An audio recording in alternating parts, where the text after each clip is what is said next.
We are live now. How's it going? Live. We're live with Faz Radio. We are here today with GoldenHawk and Titan. We were actually planning to do things a little bit different, but I got my clock messed up today. We were going to have Timbo Slice on at the same time as GoldenHawk, but then I got confused about time zones. So there's a Timbo Slice Faz Radio from earlier today that you can listen to. The links will be below when I get around to it. So we're going to talk about FTX. We had an FTX. Oh, by the way, is anybody checking the sound? There's a Timbo. Yeah, I'm trying to load it up right now. Yeah. Well, I know I can be heard on there, but hopefully other people can be heard.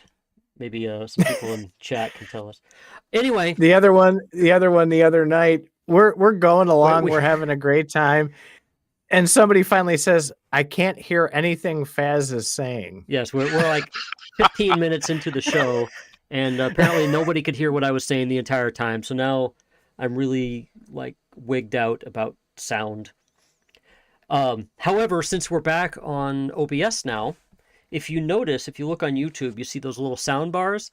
Yeah, they're not there just because. They're there because it's a way for me to tell if the microphones are actually broadcasting my voice and Titan's voice and so on. Cool. Little technical I think thing. we're live. Sound check is in, okay. And I think we're all ready to go. Okay, so this show is about FTX, the FTX debacle, and I really wanted to have GoldenHawk on for this kind of thing because this guy does a lot of research, like much more than me. And I certainly have some opinions on FTX just with the stuff that I've read, but I know that he's probably done a lot more research. And Titan got to talk for the entire last show, which unfortunately it got deleted because that's just are the breaks. But it sounded terrible. It was just Titan talking. He was responding to nobody. There were big pregnant pauses for like 5 minutes. So that's just the break. So hi, it GoldenHawk. happens once in a while. Hello, guys. Happy to be here. We've tried to coordinate schedules with GoldenHawk for a long time. He is a fantastic community member at CFA and contributes on Gala server regularly as well. You should probably give him something for that. Really? You think? I think so. I think he should get an award or something. I think that is 100% accurate, 1,000% accurate. So today at the end of the show, we'll coordinate afterwards. Welcome to the Dean's List. Awesome. I've seen that before. Yes, there's like 3 people on CryptoFaz Academy that's on the Dean's List. It's because they did research or they wound up really providing a lot of good information.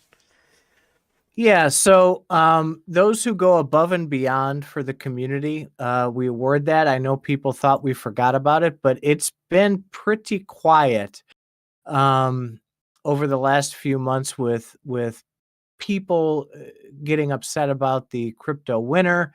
And throughout the whole thing, GoldenHawk, you were positive, you were proactive, you were contributing, you were answering questions.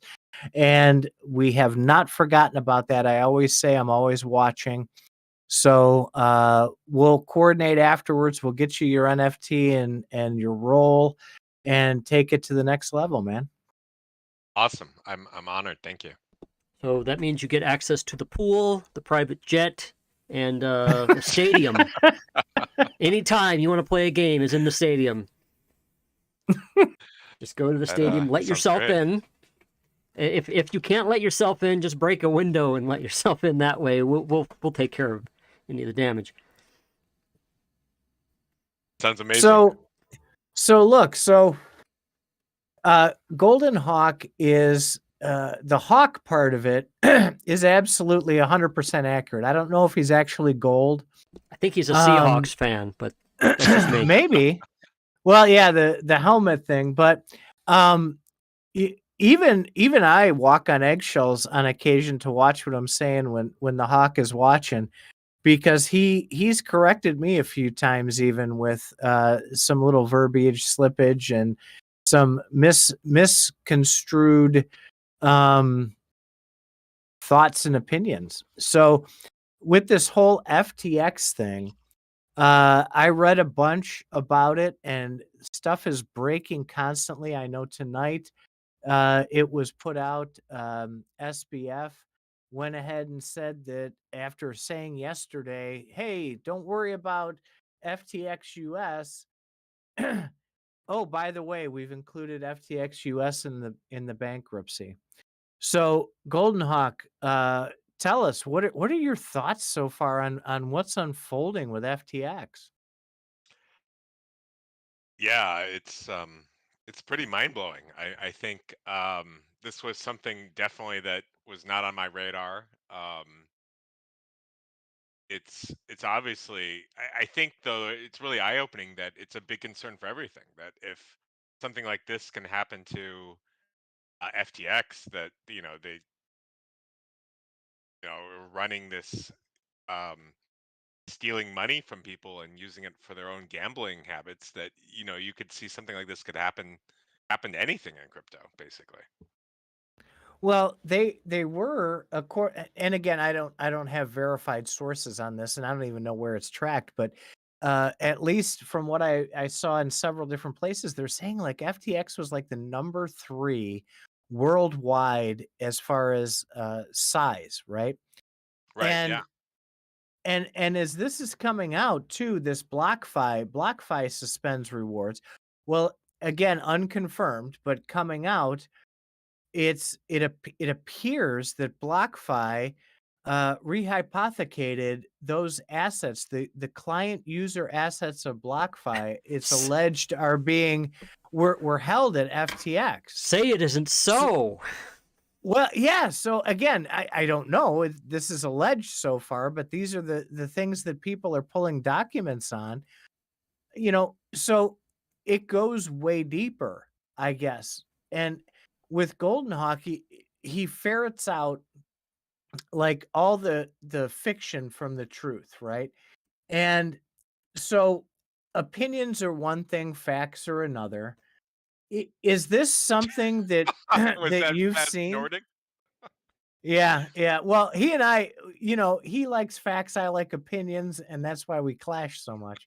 Okay. Um, so with what you've seen, do you think that a lot more of the things like, hey, maybe BlockFi has their client assets stored at FTX and now they're screwed? Is this something you've bumped into with other projects or other places that you've looked into? So I think the best analogy to this is Lehman Brothers in 2008. Is when they sort of went had a bank run sort of out of the blue, very similarly, and there were many other financial firms that had done lots of business with Lehman Brothers, and all of a sudden their accounts were frozen, and it called into question whether some of those other companies could do business because of it. And so I think, yeah, I think there's potentially a lot of shoes to be dropped on this FTX thing, where you mentioned the BlockFi thing, but who knows how many of the other hedge funds or other crypto entities had assets at FTX that now those assets are frozen and they can't do business. And if they can't get those assets out soon, they also might be out of business. I think there's that's I mean that's the first most obvious thing to me. The second thing that also is for sure coming is that we know the SEC is looking at this. The SEC has put out messages saying we're gonna investigate and look at this, and there's probably gonna be some draconian regulations coming up because of FTX. But FTX was not in the United States. Also, as Titan said, is if FTX.US has declared bankruptcy also, so it's in the United States also. Yeah, that tweet that he had put out yesterday, that big long thread, he had said, oh, hey, this is 100% FTX International's fault. Nothing else is affected, just the international. Well, we find out today this is maybe not the case. And well, Well, certainly they're not the so case, because big. Aren't they bigger than Enron even? Or weren't they there bigger? was 136 companies associated with FTX that were on that bankruptcy filing. So they had sub-entities of 136 different companies worldwide. So I think, GoldenHawk, you said something really important. I don't want to gloss over it. You're really good with marrying those things that you find with some fantastic opinions as well. So when you say um that that we see BlockFi maybe having their assets mixed in with this, the ethics on that, because I know you're real big on the ethics portion of it as well. Should these other companies, whoever they might be, um, should they be disclosing that they've had assets at FTX during this, or do you think they should just keep quiet to see how things shake out? That's something I haven't thought about. I think for sure in general, most of these companies probably are going to be quiet until they figure out how things are going to shake out because, as you said, things are changing by the hour and, we don't know how things are going to go. This is going to take months and years actually to find out where all this stuff is, because FTX had their fingers in a lot of different pots. They made no bones about saying that they were rescuing some crypto firms, and well, I have a feeling that there's a lot of stuff you're going to find people completely unrelated to crypto even starting to fall because of it. Yeah, I think no doubt you're going to see a lot of stuff fall. And I would say, one thing that's popped in my mind, and I haven't done a lot of research and searches on this, but I'm wondering if they were actually rescuing companies. Like Voyager is the one that comes to mind. Is they knew there was some sort of hole in their balance sheet. They were hoping that if they had acquired more assets, maybe there was a lower chance of a bank run the more customers they had. I mean, that's just a wild thing that popped in my head. It might not be true at all, but I did wonder, trying to figure out why were they acquiring these companies just as a couple months ago, if these issues obviously, I think, probably obviously existed back then, and why did they do it if they knew these things happened? Well, I read a couple articles about FTX since our broadcast about it yesterday, and apparently they had a really real frat boy kind of situation where there's basically about 10 or 15 people living in a penthouse, all just kind of, they've only been doing this for a couple of years, so they're in essence a bunch of kids, just kind of playing around and making a lot of money.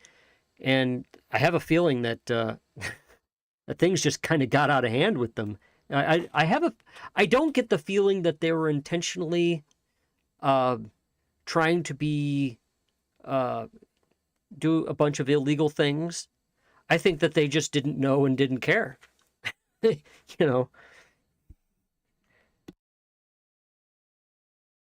Well, Yeah, I mean, go ahead. yeah, I mean, oh no, it could be, but there's a lot, I think, that's going to come out on this. There's already people posting screenshots of emails and ties to Gary Gensler. I don't know how accurate any of this stuff is, and Well, I they can't were wait negotiating. until it comes out. They were negotiating with the SEC for the crypto world. It seems to me that was pretty benign stuff. Personally, they were testifying in front of Congress. They were saying all the right things, which was transparency and accountability and all that stuff. In retrospect, I'm not sure if they even knew what they were saying, or maybe they figured that they were doing it. I don't know. It again, it doesn't seem to me that they were like Bernie Madoff with a master plan. It was more like Sam Bankman-Fried with a just winging it kind of thing. And if you were able to make as risky bets that they did with as much money as they did, I'm just trying to think of a coin. Maybe a coin's not doing too well, and you have, I don't know, $1 billion, and you decide to put like $500 million into a coin. That coin's going to go up. and people are going to look at that and be like, holy shit. And then they're going to put money into it. So then, of course, you could take that, cash in your stuff slowly, put that into another coin, another $500 million, and just rinse and repeat. When you have a lot of money, you certainly have the ability to manipulate a lot of stuff like that. I think they were doing that and like laughing all the way to the bank. Oh my God, look what we can do. It's not wrong, but it's not right. Yeah, I think the one of the big things here is I don't think we've seen, or at least I haven't seen, did they spend the money on? Like, they said they siphoned off customer funds from FTX, sent it to Alameda. I think the big question is, what did Alameda use that money to bet on? So it could be what Faz said, or it could have been they put it all in Luna and lost it all. I guess that's the big thing I'm wondering about. Well, I think maybe they didn't. Again, getting back to maybe I'm making excuses for them, but I feel like maybe they didn't exactly know how much money they had. It's like, oh my God, we could go bail out Luna if we wanted to, but it sounds like their bailouts actually were very intended to cover their own ass. So they probably somebody knew what they were doing. Yeah, that was part of what we talked about last night. So the lesson here, ladies and gentlemen, is you got to catch these shows live, because if it goes sideways at some point, they probably won't stay online. Then Faz will just delete it, because we had long pregnant pauses of like 5 minutes in the middle of it was only like 15 minutes. Come on, man. Well, but what I was saying yesterday, what was kind of coming out was there in that thread that SBF put out. It was a lot of, oh, well, we of course we're going to hedge our bets, and of course we're going to invest in other things to keep the company going, and somehow the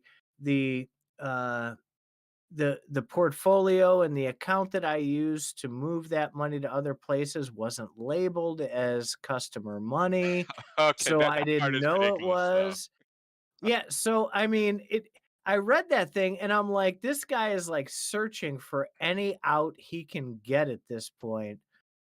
And today a lot of that talk was along those lines, saying this doesn't smell right. There's just too many things here that he's trying to point the finger somewhere else, but at the same time saying, hey, it's all my fault. And it just seems very disingenuous of him to kind of go that route.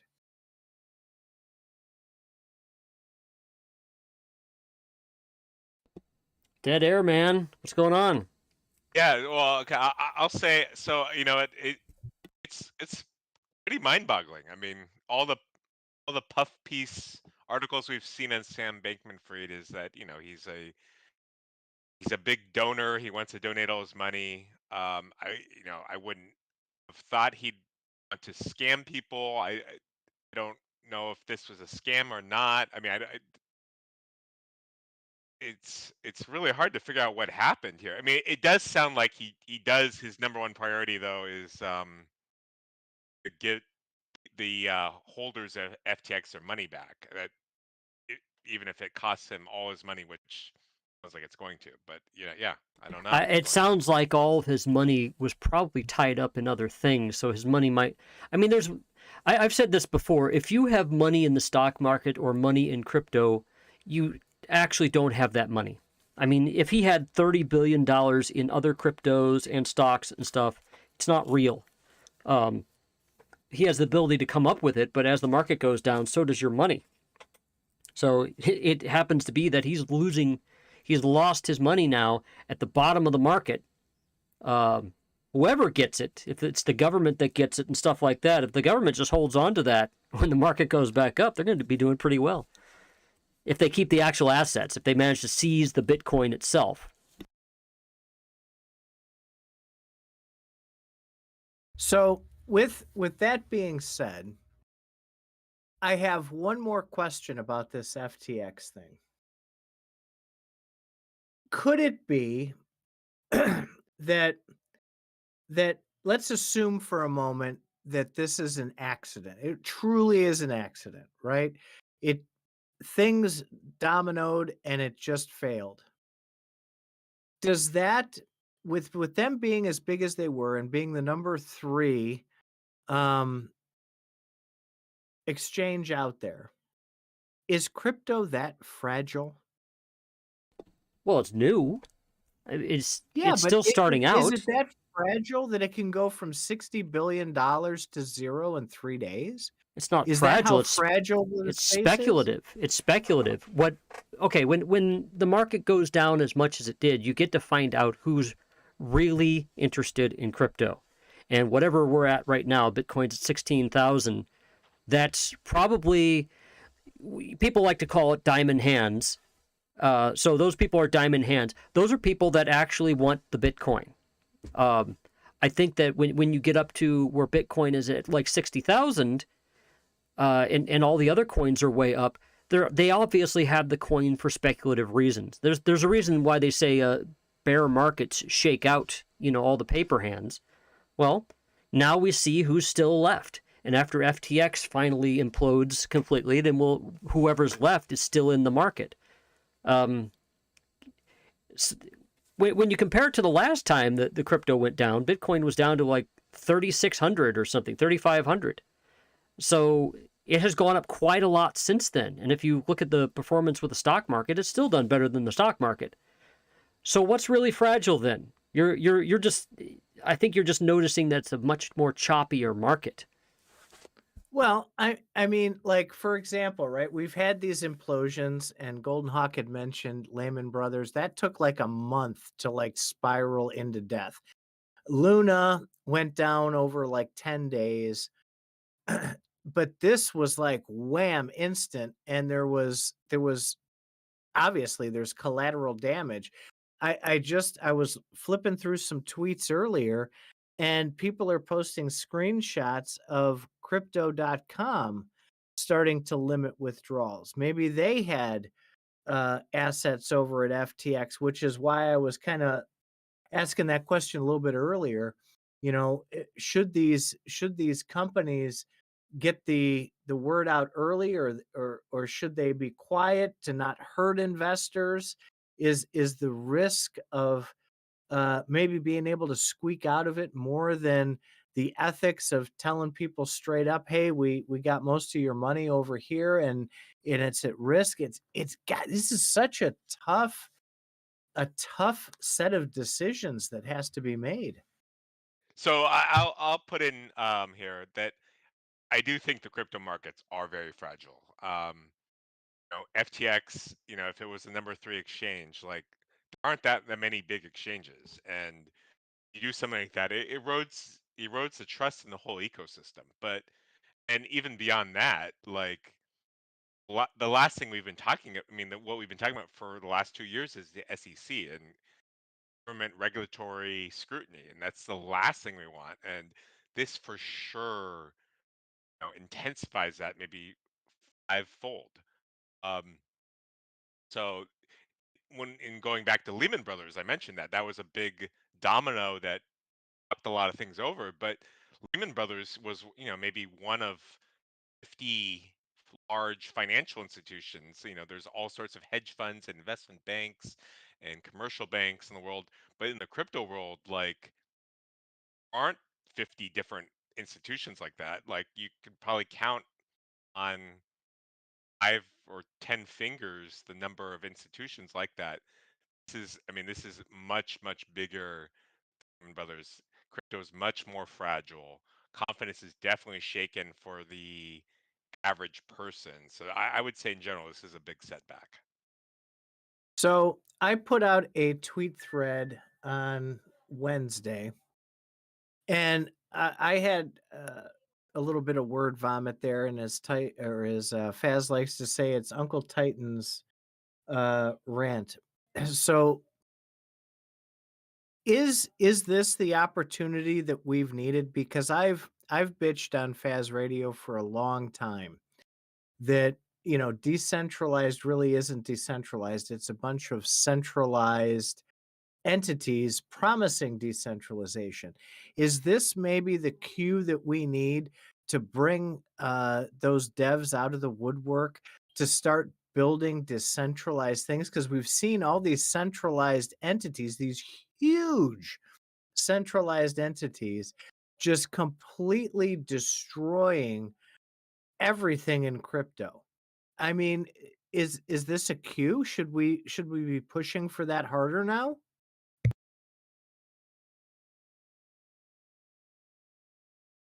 Oh, you wanted me to answer that one? I heard you. I was gonna let you answer, Oh, Faz. go ahead. Go ahead. No, I would say go ahead. I don't have a strong opinion on this. Maybe. Oh, I do. Okay. I do. Well, Yeah. how about you start us out? Well, I think it's our fault. And that's how I started my thread, is it's our fault because as people who engage in this ecosystem, we've quote allowed these centralized entities to build everything for us. And then we kind of had to weasel our way through them, maybe not with them, but through them to at least acquire a lot of what we've got. And most people that get in there, as you can see, that are getting wrecked, leave their stuff on exchanges, and these horrible things happen. People who have kind of stayed off of that centralized exchange or centralized ecosystem and just bought and pulled their stuff off, put it into cold storage. Yeah, their portfolio looks like total dog shit, but they're not getting their stuff just taken away from them and wiped out. I think this is the time where it shows how important true decentralization is. And I'm really hoping that this is a wake-up call for all those people that have been, you know, totally fucking around for a long time. Yeah, we'll get to it. We'll get to it. We'll build those decentralized,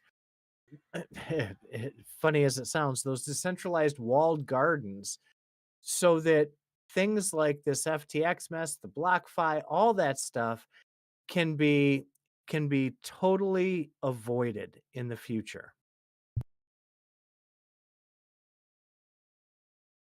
I think that well, I think there's not going to be a choice. Like the SEC is going to come in and put in all sorts of regulations because of FTX. I mean, it was already not because of just FTX. They were looking to do that.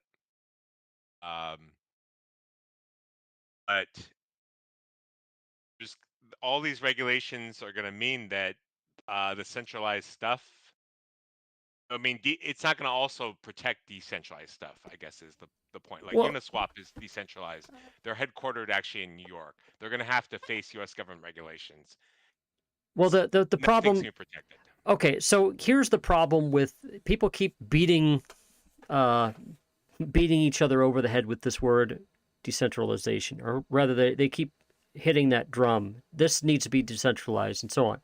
I remember when the internet first became more popular. This is 1993, 94, and I was told about this great packet switching network, which was very fault tolerant. You didn't have to have a straight line to other computers. You know, if you had these computers connected, they could just go to whatever computers were available. And the internet is called the internet. It's very fault tolerant, and it's gonna catch on. And this is why. And so the internet started catching on. Good. But then what happened were trunks developed. And of course, trunks are very centralized, you know, superhighways. You know, I believe the first trunk I heard about was AT&T's trunk. And if your stuff went over AT&T's trunk, you get a lot faster internet.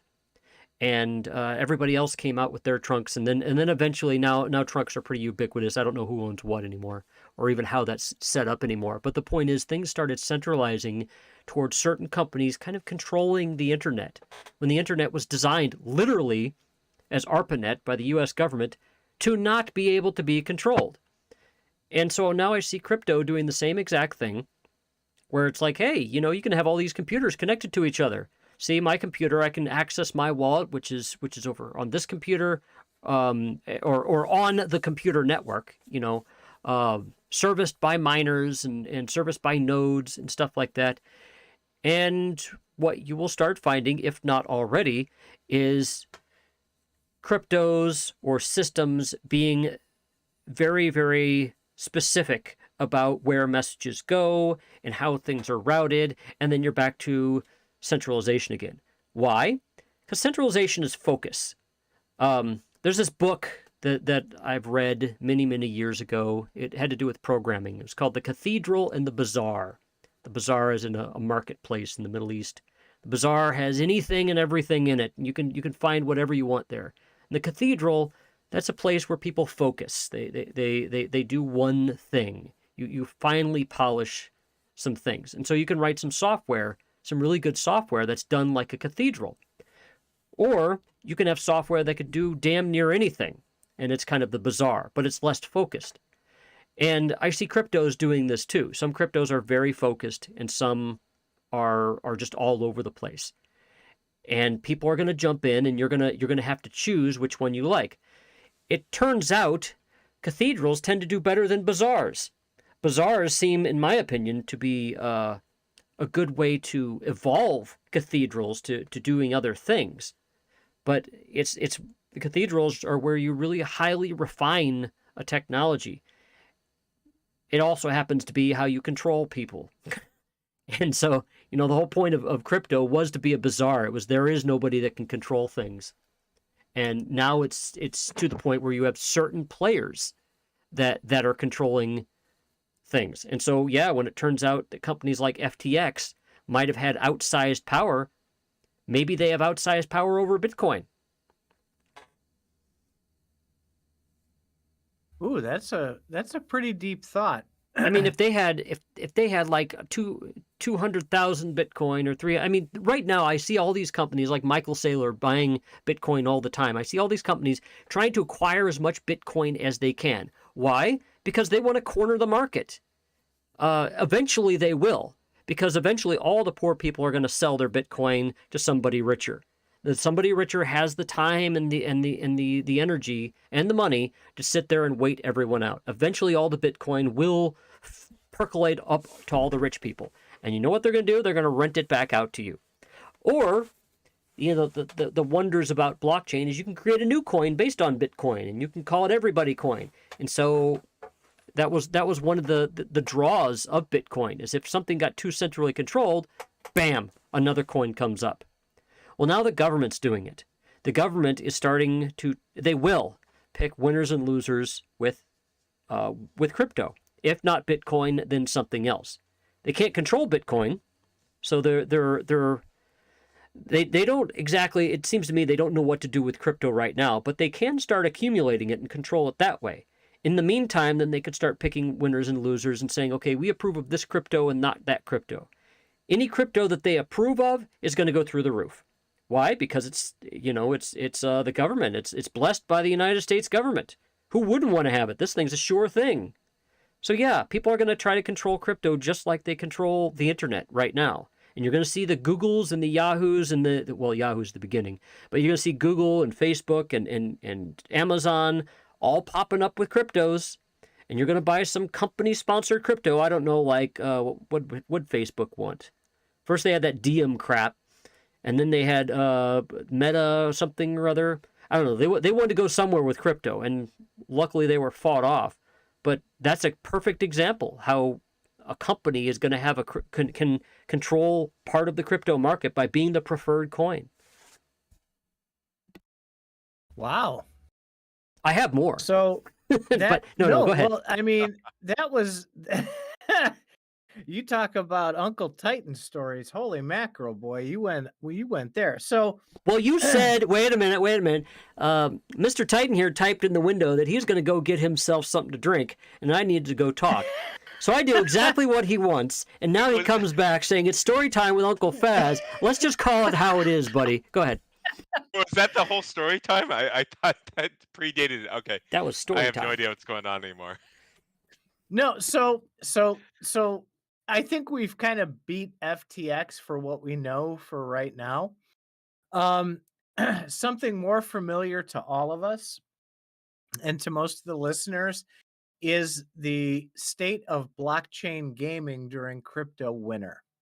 I know this has been a hot and heavy topic, both at CFA and some of the other discords that are out there. What do you guys think the effect of crypto winter has done to blockchain gaming? Helped it? Hurt it? What do you think? May I? So I'll say undoubtedly it's hurt it. People have less money, less interest in buying stuff. I think also what we've seen is so far there hasn't been a crypto game that's had a successful economy. That's also hurt crypto gaming. More specifically, we're talking about spider tanks, since a lot of us focus on Gala, and I think a lot of us hoped spider tanks about it earlier. Wasn't. It's out now. Now I think the response has been sort of tepid. I guess it's sort of there's a lot of you have to see what happens going forward. I'll leave it at there and see what you guys want to say in response to that. Now I forgot what I was going to say. Well, this is your wheelhouse, Faz. So I remember now. Okay, so same thing with the cryptos. Fine, you have a crypto that's gonna you have a crypto that the rich people are buying up because they want to control the market. Same thing goes with gaming NFTs. Okay, the bear market just means that all these gaming NFTs that were sold for a lot of money now are being sold for really cheap. Who do you think's buying the goddamn gaming NFTs, people? Come on, it's the same deal. The rich people. I've told the story before, and I'm going to tell it again. Another story time with Uncle Faz. Do not use the words Star Wars action figures. Nope, that will not be used. Okay, so when I was a kid, I remember I watched a cartoon, and I forgot what it is. Maybe GoldenHawk can research it, because this will be a challenge for him. I watched a cartoon. It was some stupid... I was homesick from school when I was in like 6th or 7th grade, which is a long time ago. And there was it was a story about this town where this kid got this genie, got this lamp with a genie in it. And so the first wish he had, I think he got 1 or 2 wishes. Maybe just 1? I don't know. Anyway, I think it was 2 wishes. And the first wish was, I want all of the money in the world. And so what happens is all the money kind of blows in from everywhere in the world into this huge pile in front of him. And he looks through the pile, and it's like US dollars, French dollars, Europe, all sorts of European dollars, African dollars. So he had all the money in the world. And so he's like, yeah, great, I have this money, and this is awesome. And but then what's that? He tried to buy something with this money. And of course, it came right back to him. After he bought it.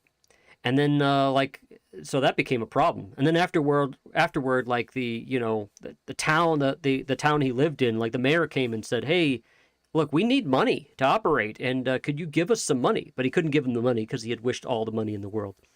And so then what the town mayor decided he'd get pretty smart, and he'd say, you know what? Forget that money. We don't need that money. Money's just paper anyway. I'm going to make a new dollar. And he drew a dollar on a piece of paper. And he says, this is what we're going to use from now on. And that money went into his pile. And so no matter what anybody did, he got all the money. And I think he had to wish for everything to go back the way it was before. The lesson here is that's what rich people do. If there is some sort of value that is being transferred, rich people will acquire it in the end. I have a bit of a bias against rich people because apparently you can't get rich enough. I mean, if you get $1 million, $2 million, you think that you just go and buy yourself a big house and live in it, and for the rest of your life you do fine. No. Rich people then want to make money for other people, and they want to make money on that and take a cut of that. And then eventually you get people that are worth billions and billions and billions of dollars. And I don't even know how much Elon Musk is worth now, but I think if there's all the money in the world, he'd have most of it. And the lesson there is whatever coin comes out there, whatever happens, rich people will be after it. And people seem to think that they can have some sort of universal system that's completely fair, that everybody can just, have things in a very decentralized and fair way. I'm sorry, that's not how the world runs. The world runs where the rich people pretty much decide how things go. And they spend a lot of their time accumulating money for power. The only lesson that I was really saying is no matter what coins are out there, or no matter what gaming NFTs are out there, if things are cheaper, the rich people are going to swoop up and buy it. The good items, that is. The crappy ones they'll leave for you. Wow, that's like really depressing. I know, isn't it? Bring them up here. Well, Man. I honestly lost track of Faz's story. I mean, so what I think, for me, thinking about Spider Tanks, for example, since that's the first Gala game that we, besides Townstar, obviously, that we can actually earn money on. What I was thinking about Townstar today, to me, is the areas where I think where the game needs to be more fun. So I think there's some areas where they could use a little more strategy that would broaden the game to a little more bigger audience. If you could sort of more like StarCraft, where you mine some energy and then you can, for the first 2 minutes, you can mine energy and then put up weapons, and then it's an additional strategy choice. So anyway, what my point here is, though, I don't think I think the games are going to rise or fall based on how fun they are, which I think everyone agrees on. And I think some of these games need to increase the fun factor to make them a little more addictive. Oh my God! What does that mean, though? What does fun factor mean? Oh, wait a minute. I want to say something about that addictive thing. Maybe I can bring people back down again. The more addictive game you get, the more people that are going to want to buy it, and the more incentive you have for rich people to kind of collect all the good stuff in the game. I like the idea about addictive games. The interesting thing about pay to earn that I think that a lot of people don't really want to pay that close attention to is it is the potential beginning of an entirely new world economy. And I say that because it was a beginning of a world economy for movies to be out there. And games have really jumped up. But now that you can combine games with finance, which is the first that play to earn is the first time I've really seen games really tied in with finance. I think that's going to go to the moon, and there's going to be all sorts of ancillary services that support that. I mean, it's like if you build a stadium in a town, the stadium isn't just there so people can watch baseball. It's there because people want to serve you hot dogs at the baseball game, and they want to drive you to the game, and they want to sell you T-shirts and gloves and little hammers that they can make brave noises and go up and down. I believe the Atlanta Braves still has the Indian, right? It's a tomahawk. Yeah, tomahawk. There. I think they still have that. So there's all sorts of foolish things that go along with baseball that people love. They love the baseball hats. And baseball hats are so popular now that it's a hat style. Jesus Christ.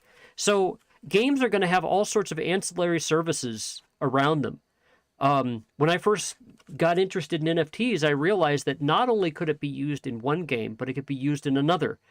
And I guess I shouldn't say those words that you don't want me to say, but like those items that I'm not allowed to say, those are designed to be in multiple things. People can design toys around your product, whatever your product might be. So people can develop other games for your NFTs to be in, especially if they want to ride on the coattails of the first game. It gives your NFT even that much more value. More people will want it. Win-win. It encourages people to make more games for those NFTs. I think the NFT gaming has a problem, and that problem is that it's based around NFTs. And I know Okay. that I know it doesn't Baseball is a sound problem like because it has this little round ball. so everything revolves around this little economic nugget called an NFT. And that's the problem because we've talked about it, gaming companies have talked about it. If it's about a game and it's about fun, the NFT should be second to the game and the fun. I guess, okay, so what I'm hearing then is you actually making a point by not making it, and you're pretty much saying that, look, buddy, people don't buy NFTs because games are fun. They buy NFTs because people make money. That's what I'm hearing you say. Subtext. Right. And I think that is where the disconnect is. I think that's where the problems are. I think that's why this space at this point, and especially in crypto winter, people are focused on their portfolio. And they're if they're going to buy into this, they're going to buy into the gaming aspect of it, especially the NFT gaming aspect of it, to make money. They're not here to have fun. Okay, wait. Now, Do you think Hasbro is there to just have fun? Really? They're there to make money. No, but they're not promoting, hey, come buy the wonderful things that we have here at Hasbro, and we're going to have fun doing it. Okay, let me give you a clue by four about Hasbro. So you might have known that I've collected Magic the Gathering cards over the years. Okay, Magic the Gathering is made by a company called Wizards of the Coast, and a number of years ago, Wizards of the Coast was bought by Hasbro, and all of a sudden, you know, after a couple of years of Hasbro trying to figure out things, now you see a lot of cross-branded cards, Magic the Gathering cards. And Hasbro has been making it very apparent that they want to make as much money as possible on these cards. And so they're raising the price of these cards, and they're doing as much as they can to get all sorts of money. Great. That's what their stockholders want. That's what companies do. And so now a lot of people who are into Magic the Gathering are really starting to decry this whole commercialization. Because why the fuck do I want to play Pac-Man on my fucking Magic the Gathering card game? You don't.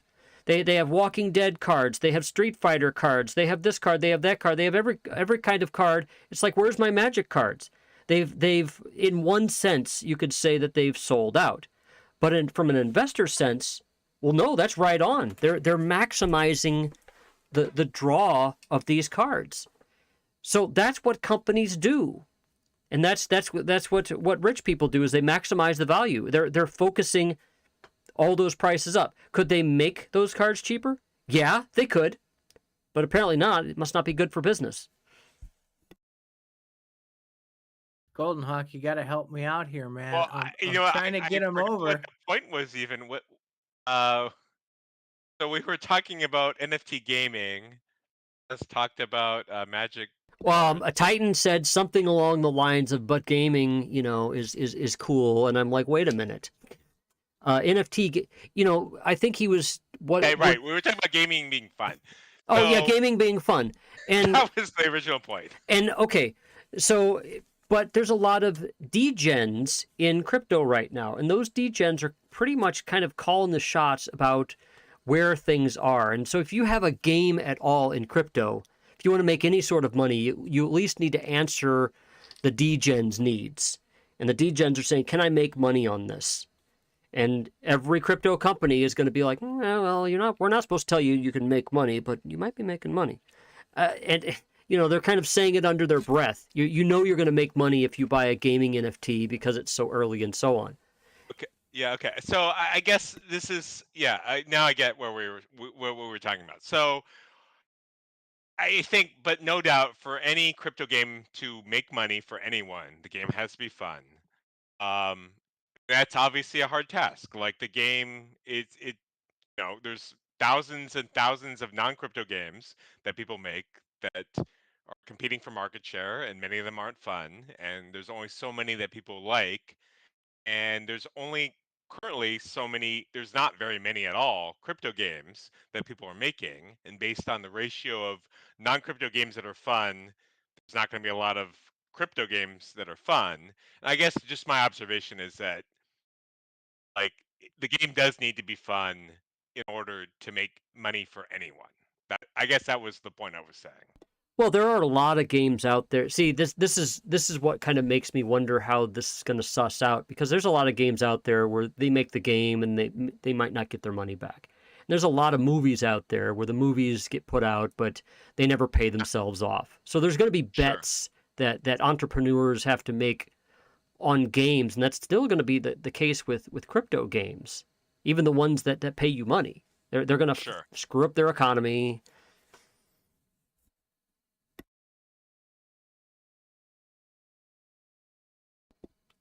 You guys still there? I'm here. I did. You stopped in Faz the middle mute of your himself? I sentence. said they're gonna. Well, Yeah. I don't know. It sounded like somebody was gonna say something. Okay, I can I was keep just saying going. for sure. I was agreeing with you, Faz. Go Okay, ahead. okay. They're gonna screw up their economy. So I don't see a big difference between NFT games that pay you as far as level of fun and regular games, because there's a lot of losers out there in the regular games and in regular movies and so on. I think we're going to go through just as many bad crypto games as there are non-crypto games. Well, probably not as much at first until it really catches on, and then probably similar. So Yeah, I think that's no doubt true. We need, but for this to really catch on, we need the games to be good. So that begs the question. So Faz and I have talked about this at length. So GoldenHawk, I would love to hear your perspective on this, because we've hit this like ad nauseum. What, in your opinion, would be a good, fun gaming style? I mean, it doesn't have to be like a specific game, but what are some of the things that you would find to be features of a game that would help make it more fun and take the focus off of the money? Yeah, you can maybe make some money, but takes it off of that and makes you like driven to like come home every day and play the game.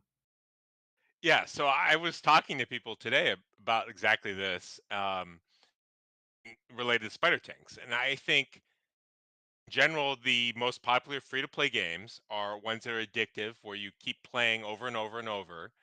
So just even going back to a current Gala game, Superior.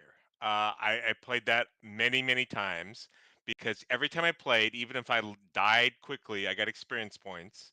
I could use those experience points to upgrade my abilities. So I think a game where every time you play, no matter how great or how badly you do, at least you grind more progression out of the game. I think that those are very addictive. So for spider tanks, what I'd like to see right currently, only thing is you play, if you win, at the end of the day, at some point you get some amount of silk that you can do something with. What I'd really like to see is that you play spider tanks, experience points, and then immediately grind something up, in which, to me, for spider tanks, I would say make the abilities, you have to unlock all the abilities. Like currently they're all free, and I'd like to see it, if you keep playing, you get experience points and unlock cannon turret, the machine gun turret, the heal drone, stuff like that. So that gets people back and back, keep playing, even if they're not good at the game, they can still unlock all these abilities. So to me, progression is basically the key for any addictive gaming. Well, I certainly think that Spider Tanks is addictive when I play it. Um, and it does have a progression. When I talked with Timbo Slice earlier today, he was mentioning how with no money whatsoever, you can go in and pilot a tank and start making money and go on up on a progression scale. So you can earn quite a bit of silk just renting out ancient tanks, for example. So that's what I'll say there is that, like, if you're a free player and you're renting a tank, to me that's not addictive. You're like, yeah, you earn some money. So I do. I mean, I play I like think it's both. I play. I think it's both. I think not only is the game fun, but the very fact that there's money involved is an additional motivation. I don't see it as replacing the. I see what you're saying. It's you can have crappy games, but even then, people will get tired of them, even if they are getting paid to play it. I guess fast what I'm just saying. So I play like Supercell's games, Clash Royale, Clash of Clans, and they keep me coming back because there's no money involved, obviously. But every time I play, I can see my experience points going up and my abilities going up a bit. I'm saying I would just like to see that in Spider Tanks. I agree. I believe Epic Games is doing that with the game called Superior. They want to make it. That's what I said. Superior for sure. Every single time you play, you get experience points and you unlock new abilities. Well, so I would like to see that in Spider Tanks. So what they were planning to do, I just wanted to make it known that Superior was going to be hosted by Gala Games, but it's also going to be hosted by Epic Games, and those people on Epic Games that play, they'll also be playing with Gala Games Superior players. And so one side will have, unlocking a progression and stuff like that, and the other side will have NFTs. And I'm assuming there's going to be a draw to getting the NFTs. Maybe it's going to take a long time to progress, but if you get the NFTs, you get it right away. Plus, you do get money. So I think both sides get progression. So yeah, if you have an NFT, you progress faster, but yeah, both sides progress. making money is gee, if I could, a lot of us would love to do a specific job for free, but if we get paid for doing the most fun thing in the world, that's 10 times better. I think that's going to draw a lot of people. I don't know. The whole concept is still yet to suss itself out. And it seems to me that there's a huge incentive for degenerates to just play the game to make money, or people to make AI bots to abuse the game to make money. So it's still kind of in its infancy, in my opinion. Well, wait, what's in its infancy? The game or the whole industry? I'd say the concept of earning while playing a game. It might be that there's some games that aren't as fun if you are not making money. So there's I buy some obscure games on Steam, and there's one game, I forgot the name, TIS something, where you basically have inherited this weird arcane computer from your uncle or your grandfather or whatever, and you have to figure out how to use it. And it's mathematically oriented, and if you know binary and computer language, it's kind of fun, but it's a very obscure game. But if you start making money with that game, I guarantee there'll be a lot more people playing it. See, this is what I'm talking about, though. This is why I started this conversation, because it always comes back to the money. Why does it always have to come back to the money? I said money would be an additional incentive. I'm not saying it would be the only incentive for everyone. I don't think it always has to come back to money. I mean, I've played hundreds and hundreds of hours of games for free when there was no money involved. There's jobs you can't pay me to do. Okay, there's games you can't pay me to play. if there are 50 different games and all of them pay, I'm going to pick some and not others. But the point is, introducing payment in a game creates an economy. It creates a economy around the game that's more than just the game. You're giving more people jobs. Like I said with the stadium, you have people selling hot dogs and T-shirts and so on. They wouldn't have been able to do that without the stadium there. So if you did that with games, with my earlier conversation with Timbo Slice, if you start doing that with games and making game pro players and stuff like that, you'll start giving people reasons to create games. It'll be spurring the industry. I can tell you I've seen more art, more digital art now after seeing NFT art really take off than I've ever seen in my entire life before NFTs came about. I mean, you can go to Tumblr and you could see some art out there. You can go to deviantart.com and see some art there. But oh my God, NFTs, there's like 10x what's out there right now. I mean, you could see all sorts of crap. Why? People like doing art, and they'll do it even more if they can get paid for it. It's amazing how it's been really hard for people to make art over the years because not a lot of people will pay for it. But now that people are, all of a sudden you got more art. Isn't that wonderful?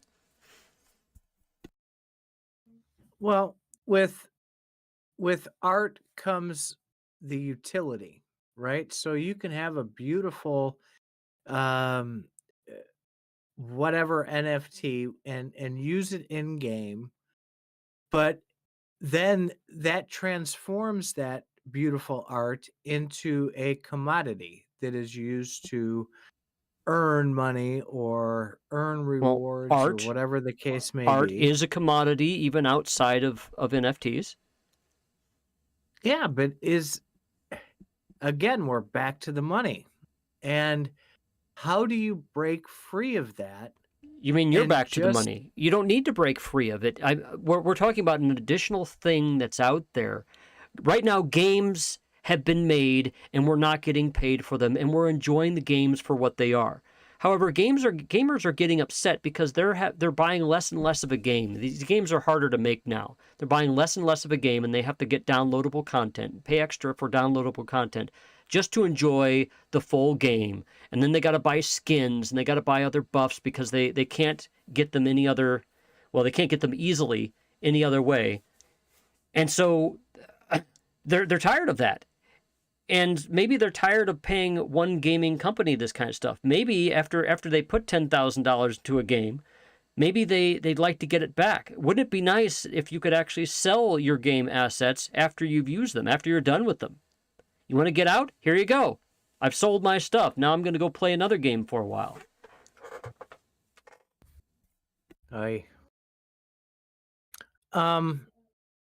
So dovetailing this NFT gaming mantra into what we've seen so far with our experience on the Gala Games platform.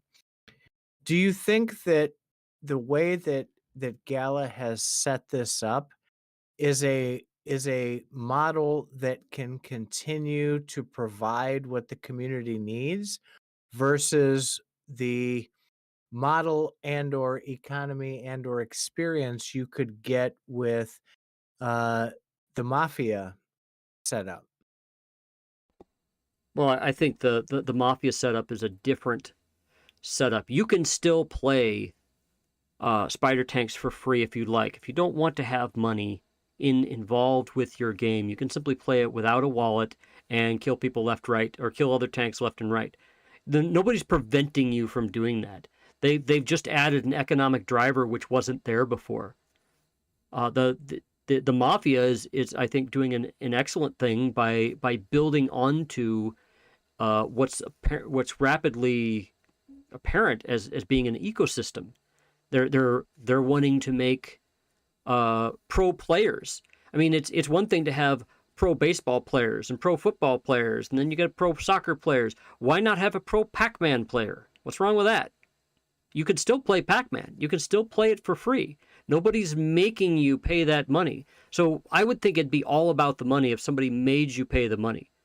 But you're going to find that you'll want the money if you're playing it, because it's like if I'm playing the game, I might as well get paid for it.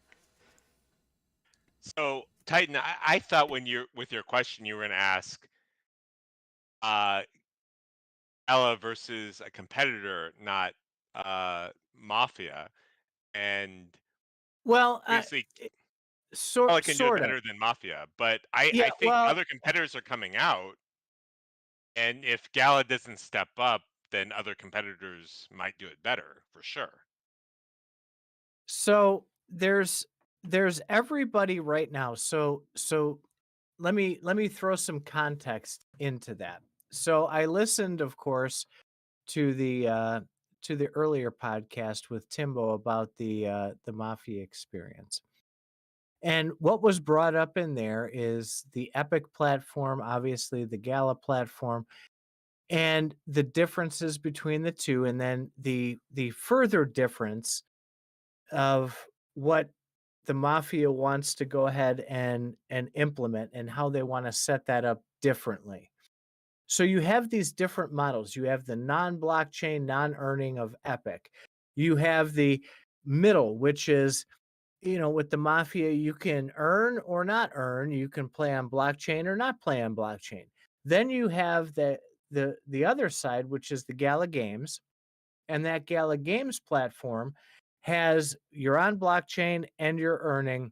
You don't have to. You can be a pilot and just go play the game, but for the most part, it is blockchain centralized earning thing that they market, right? So you have these different models, and the user experience, and you're going to ban me from the word user experience like the Star Wars cards that I nag you about. No, I'm But at least open to hearing. Go ahead. oh, that hurt. So you have these different user experiences, which is what's going to shape the the mass adoption that's required for blockchain gaming and earning platforms to be able to be successful long term. So you have these different models. Do you think that the Gala model, the way that they have it set up, is going to be a model that will will be sustainable versus something like an Epic competitor or a Mafia competitor setup, is where I was kind of going with that question. I think they have a tremendous motivation to make it sustainable, and I think that they have the money to do it. So if you have motivation and you have money, I'm sure something can be worked out. Um, if they keep creating games that aren't sustainable, that's not good for business. The law of business is gonna just see you out the door. Sorry. So I think they'll figure it out. I would add that I think it's simply what we've actually heard many times before is if the game is really fun and people like it, that the game's gonna succeed. If it's not, it's not succeed. I can agree with that too. I think if you had a crappy game that happened to be on the blockchain, it's not going to do very well. I think I think they've even stated it multiple times that Gala Games has stated that the game has to be fun. And I think if the game was not fun, they were going to make it fun. So there's their incentive to make it a lot more fun and make it a lot more of a better game. But I would say the stakes are a little bit higher. That like it's obviously not easy to just make a fun game because if it was, everyone would do it because they'd make $1 billion, right? So it's not easy to make a fun game that If people like. if you have a lot of money like Gala Games does, you certainly have the ability to make a bunch of crappy games and see which one is liked the best. I believe they buy games. They buy development houses. So I think they're going to have some losers. And those losers aren't going to work, and they're going to have some other winners, and they're going to shift money around to put more money into the winners, just like you see movie companies. So yeah, it's all part of the process. Yeah, they're going to have some really crappy games. So we've kind of broken the seal, so to speak, on the Gala ecosystem, and we've had some drama lately with Gala Games and this pNetwork mess. And we've had a couple of days now, well, almost a week, to kind of dig into what has transpired there, what people's opinions are, and a little bit of the data behind what happened. So, what is your thought, Golden Hawk, on what happened, what the responses were, and where we're at with that right now? You know what? Honestly, I don't really know. Didn't have money in that, so I didn't follow. I mean, I read all the messages, but I didn't follow it like a hawk. So, I'll defer to what Faz has to say on this. Well, I have a lot to say about it. Because I knew you did. That's why I wanted GoldenHawk to go first. well, I wasn't aware of him researching the subject, but I can give an opinion if you want to hear it. I think we would all love to hear your opinion. I just didn't want GoldenHawk sitting over there looking around at the ceiling while you rambled on. Have another He's got story an time? opinion, so go for it, Faz. Okay, good. He's going to defer his opinion to me. I like that. So I lost some money, not a lot, but lost some money in that whole Gala pNetwork thing. Or at least I've been issued some worthless tokens, which may one day become worth something, but I have a hard time believing that they will. What I found interesting about that Gala pNetwork thing, basically to review for some people, is a company called pNetwork. I believe that they make bridges between different cryptocurrencies. Basically found a flaw in their bridge to go from Ethereum to something else. I don't know. And I believe that they had a password that was in the clear in some of their code. And so what they did before somebody else would take advantage of it, they wound up hacking because they couldn't take it down due to the nature of smart contracts. So they just hacked their own system and took the money out themselves.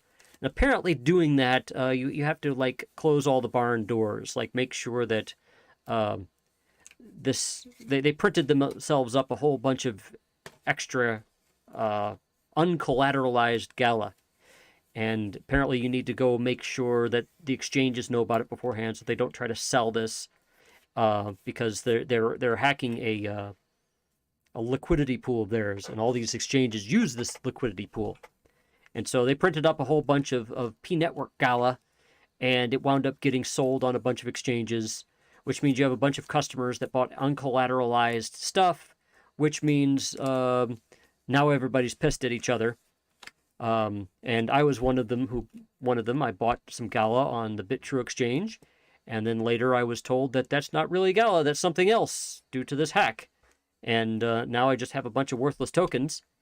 And my thought behind that is if pNetwork was going to do this, that they would at least be prepared for the ramifications. But I think it kind of blew up in their face. And now you have a whole bunch of people, a lot of people out there with worthless tokens that will not get their money back. And they're all going to be pissed. I suspect lawsuits are going to fly. The very first thing I saw with that was Gala Games mentioning that pNetwork did something. So the first thing I saw was Gala Games pointing to pNetwork. The second thing I saw was pNetwork giving a history of, hey, Gala Games was with us, and then Huobi just today or yesterday puts out a little history that says, yeah, whatever pNetwork said, that was a lie. Or whatever pNetwork and Gala did, they did it. So I suspect this isn't over. This is just the beginning, just like FTX. There's going to be more fingers pointed, more lawsuits. Who knows? So, with what we've learned so far, and this is so hard. I did some research last night. You and I were on a call last night, Faz. We talk pretty much every night, and I couldn't find anything that alleged the words actual partnership between pNetworks and Gala. Well, remember these companies are very careful about their wording. Yeah, and they obviously did work together to kind of deal with this problem. pNetwork and Gala got on calls with each other and tried to figure out what to do, and whatever came up of that didn't work out so well. Yeah, and so I posed a question to you, and it brought up a conversation that we definitely wanted to have here. And GoldenHawk, I would love to hear your thoughts as we kind of play this out, right? So at you're sitting with Gala, right? And you're Gala, and it's this decentralized world. And pNetwork decides they're going to create a pGALA token and distribute it on the Binance chain. And you don't really, as Gala, have this. You can't give them permission or take permission away. They're going to be able to do whatever it is they want to do, right? So I brought this back to the Gala side, and I asked Faz, I said, is it right for us to question Gala by saying, even though this is a separate entity that you have no control over, nor can you stop, nor can you interfere with, is it an expectation that Gala should do the due diligence on these people who are associating themselves with Gala by creating this token and this liquidity pool? And is that ethically right to think that they should be doing something? Because they never came out really and said, hey, don't be interacting with this pGALA. They At one point they had it up on their site, I believe, that this was an option on how to get into Gala. So does that suck them into that culpability? Okay, so I'll chime in since you asked. Also, I have not done much research in this at all. It does feel like that they were involved, that they had some idea what was going on. Uh, that might not be true at all, but they, Well, that was the reason I mentioned that was because that was what was tweeted. pNetworks had tweeted a history of what happened that day, like every minute, down to the minute of what happened when. And they basically had stated in there that they had a war room with Gala, and that they had worked together to kind of solve some of these problems, close all the barn doors before they went and hacked themselves. yeah. So I mean, we saw that, which that part, and then initial poll feels like Gala might have been involved. I guess we don't know 100% sure what went on. So I mean, it does feel like Gala was involved at some level. Yeah. So do you think that and I'm not trying to point fingers at Gala when I suggest these things. But if you have your project and they try, like Gala right now tries so hard to distance itself from like the secondary NFT market and from other the YouTubes that people make, they distance themselves from that, um about other people who broadcast about Gala stuff. They try and make it very clear, hey, this isn't us, this isn't anything that we support or that we do or anything else. They kind of didn't do that here. So do you think and let's God, it's so hard to describe. Let me rip off the Gala logo for a minute. You're a project that you build, and somebody else decides to glom onto that by building a synthetic-ish token that is related to you. And you can't stop them, you can't do anything about it. Is it your responsibility to make that endorsement or lack of endorsement? Should Gala have taken the initiative to go to the community and say, hey, this is not something that Gala is offering. This is something that is completely outside of us. Use it at your own risk. They did say a little bit of that, but not all the way.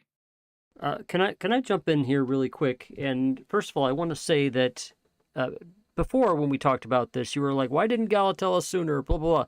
You realize that they were working with a vulnerability in there. Had they exposed the vulnerability, or at least mentioned that there was one to the people, to all the users beforehand, then people would have started looking and might have found it, and then actually did bad things too, right? You realize that you can't really tell everybody what you're doing when you're doing it, when you find and try to solve a vulnerability.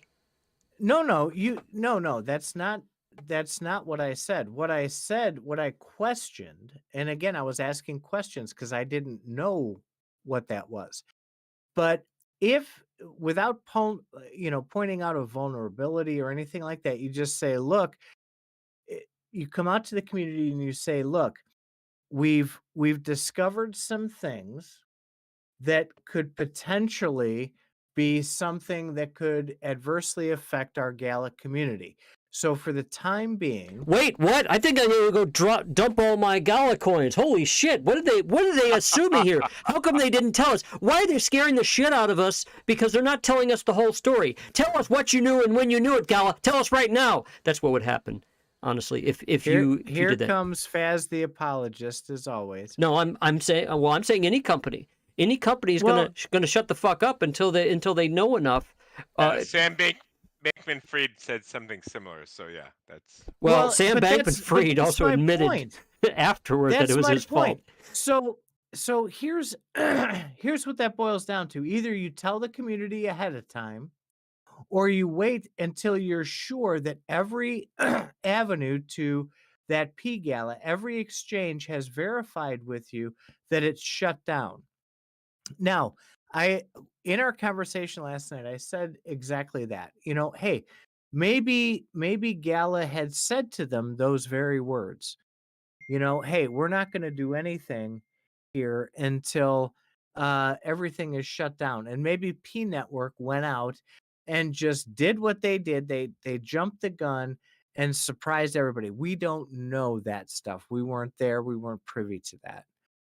But the Huobi statement that, hey, everybody kind of ran with this before we were ready to go, seems to be the only thing that we can kind of glom onto as this is the theme that kind of happened. Everybody went like forward before anybody was ready.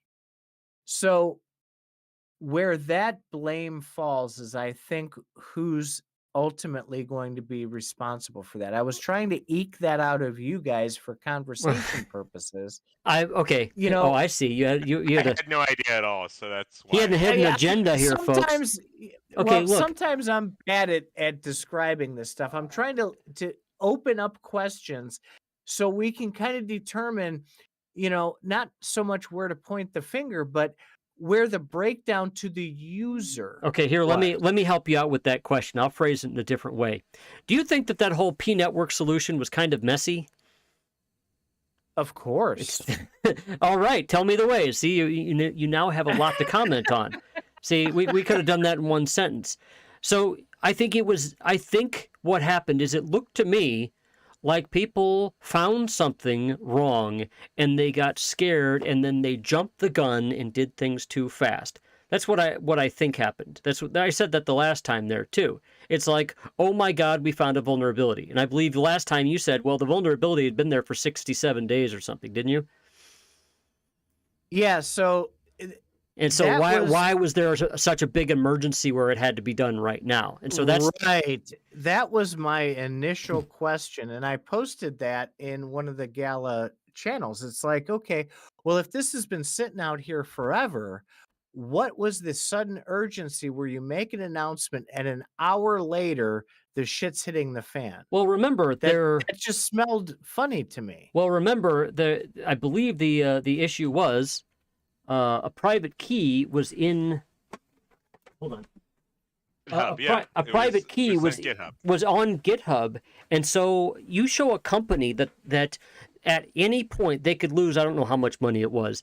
At any point they could lose a ton of money because that private key is sitting out there. Then you start worrying about who sees this, when will they see it?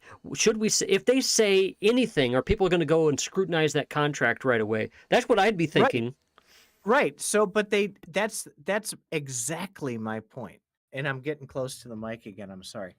I'm getting passionate here. That's exactly my point. Why couldn't they shut the exchanges down in the dark behind everything else, waited the extra 48 hours till they were verified everything was shut down? Well, yeah, that's what Huobi said in their statement. Right. Why the fuck why'd you do it so quickly? Right. I think Before we agree did with Titan anything. here. I think we agree that like why didn't they more patient and shut stuff down slowly?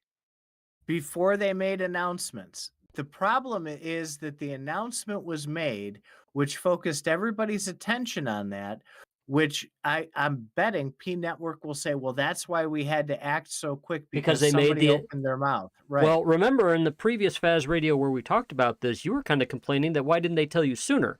And here it turns out that they might have said too much, and maybe they're worried about tipping some people off. Who knows? Well, they don't have to describe what it is. And what I mean by telling the community sooner, we have a problem. They could be millions of dollars. You guys support us? No, they don't. They're not going to say that, but they could have shut everything down before they opened their mouth at all. And when I say told us sooner, initially when it came out, they said, "Oh, this exploit was there for 67 days," making it sound like they knew about it for 67 days and didn't do anything. Oh, I would bet they didn't. I mean, and when Bitbender answered me, he clarified that. He's like, no, it wasn't that. We didn't know about it for 67 days. They just told us it was there, and it apparently had been open for 67 days. So was this a question on the Gala Discord? Yeah, I put that in one of the channels there. So of course, yeah, I was nice. I'm always nice when I engage, but you know, it's that piece there that really chapped me. Why wouldn't you, whether you're pNetwork, whether you're Gala, whether you're anybody, why wouldn't you ensure everything was locked down first before anybody opened their mouth about anything? Because this is a new area. Crypto is still in its infancy, and people who are doing crypto probably don't have a lot of experience. I mean, you have Sam Bankman-Fried is 30 years old. I mean, he has more money than virtually everybody in the world. 30 years old, he got all this money, and a lot of these companies just make money this quick, and they don't have a mature outlook on things. Go ahead, GoldenHawk. I'm sorry if I've been talking over you. I was just laughing. I mean, I don't know. Obviously, Sam Bankman-Fried has zero money now. Actually, I have no idea what happened with Gala and the pNetwork thing. So I'll let you continue. I was trying to get you to talk because I was eating. No, I think GoldenHawk is being a little bit coy here. I think that there's a lot that we've all read about this, and we're forming opinions.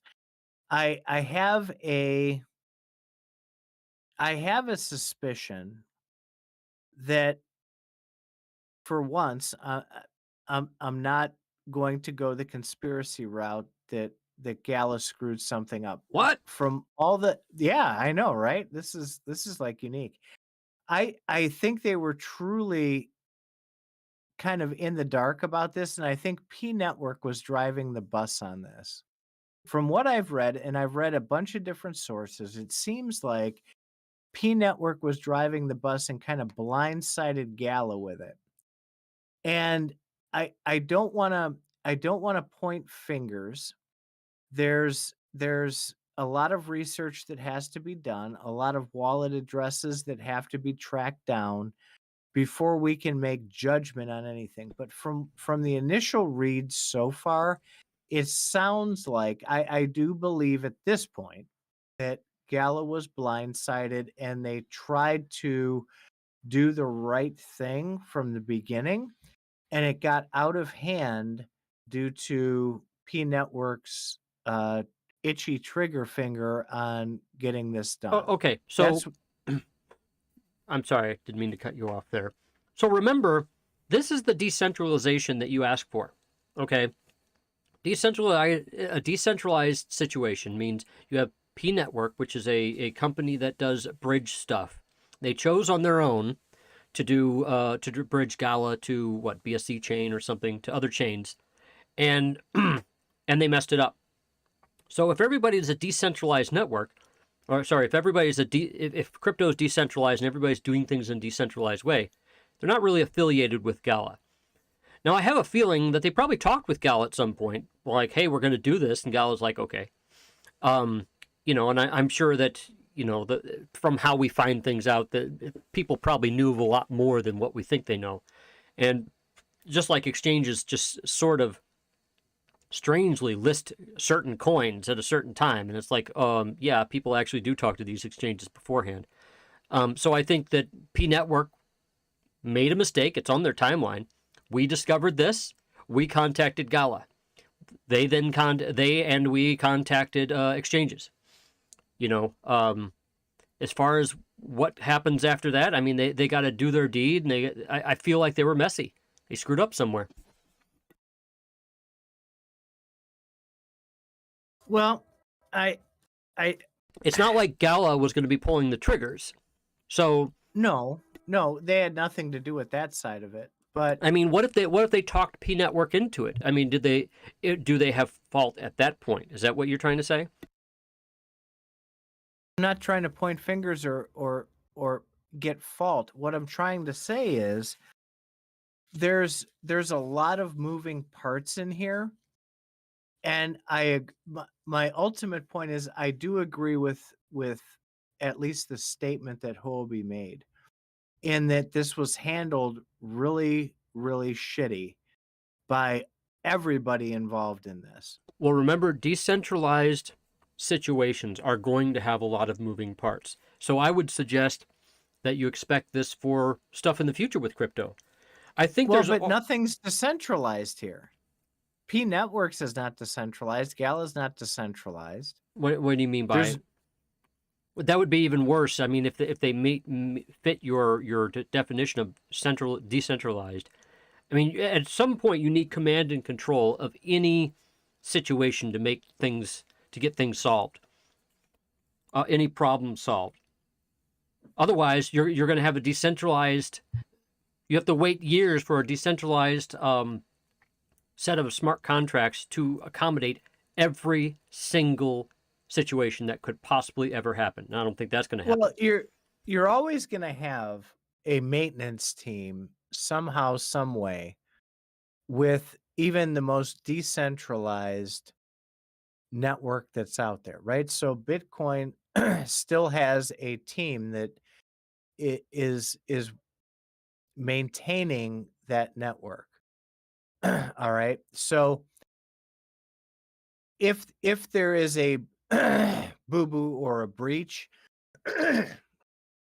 there's somebody who can poke some buttons to do something, whether it's by consensus or putting multiple keys in to be able to make a change. I would suggest it could take a while. But I would suggest actually that pNetwork was sufficiently decentralized if they literally had to hack their own network in order to make this happen.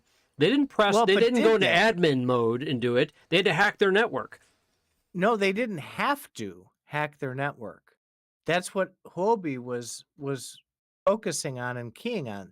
There were multiple other ways, which they even suggested in their article, that this could have been handled that involved zero hacking whatsoever.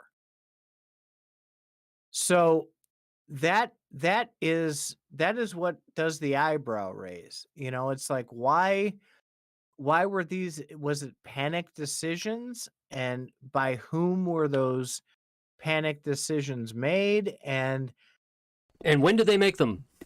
when did they make them? Because that's what's going to boil down. And what it really comes down to is, again, users ended up paying the price for that. And even us who, well, you bought into that unknowingly, but for people who just hold Gala, now the news is out and the Gala token is being affected by that. And the reputation of Gala is going to be affected by that, which will By an entity subsequently, that has nothing to do with Gala. That's correct. right. And it's going to be affected. The ecosystem and everybody associated with Gala is going to be affected by that. So I think you didn't catch my drift there. If the Gala token is sufficiently decentralized, it's then not.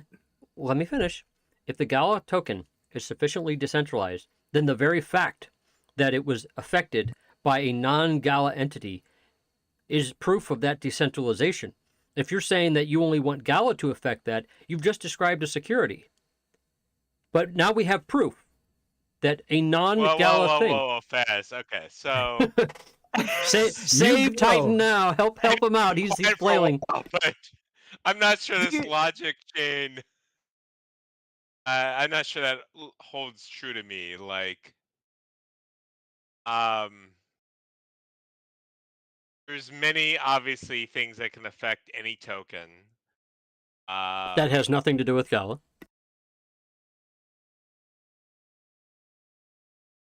You know what? Continue on, Faz. I will continue forming my thought on this. Okay, I have sufficiently scared him off. Do you see what do you see? No, this guy's smart. Okay, let's change this to oil. Okay, I'm going to say. Do you see let's what say I that have to deal with now, GoldenHawk. Of course, that. Okay, let's say that. Let's say oil. Do we think that oil is decentralized, or gold, or diamonds? No, they're not decentralized. Actually, they are, because we don't know where in the ground they are, and anybody has... that's not decentralization. Oh? Your definition of decentralization is there somebody producing where gold? You're going wrong. Is there's somebody that creates gold? Now there's a difference between companies. There's a difference between gold being there by no person's efforts and gold being mined by individuals, that maybe one or two companies that are able to mine it.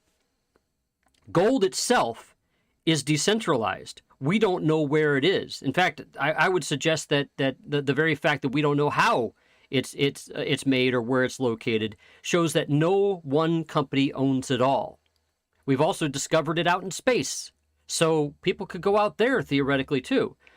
But it sounds like you're saying, well, it's not sufficiently decentralized if there's two mining companies. No, you can make a third. You can have another mining company out there. The gold is there. In fact, it'll probably be Elon Musk that does it, because we know of lots of gold in space that we can go get, and he has the ability to go get it. Oh my goodness.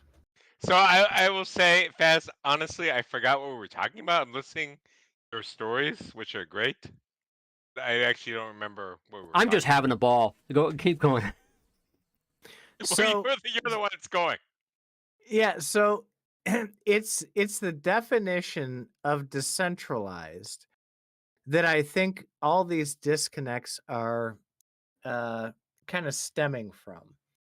And just because they don't have the words corporation or LLC or something behind their name doesn't mean automatically that that's decentralized. And you and I have argued about this up, down, backwards, and forwards.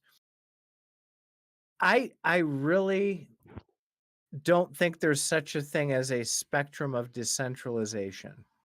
You're either not controlled by a centralized entity or you're not. You can't have a spectrum. If there's any centralized entity that can control that, shut it off, turn it off, suspend it, pause it, or make a decision that affects the entire network, it is not decentralized. Well, if you want to get philosophical, nothing is decentralized. I mean, if you really want to think about it that way, I think that there's probably a happy medium that somebody has to find somewhere.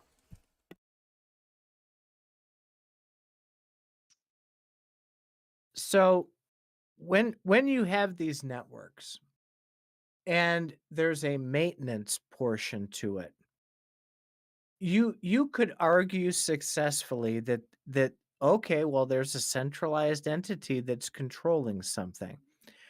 But that centralized entity that maintains it also has checks and balances put into it to where one person or even two people or three people can't make a change without more people understanding, buying in, and adding their keys to that as well.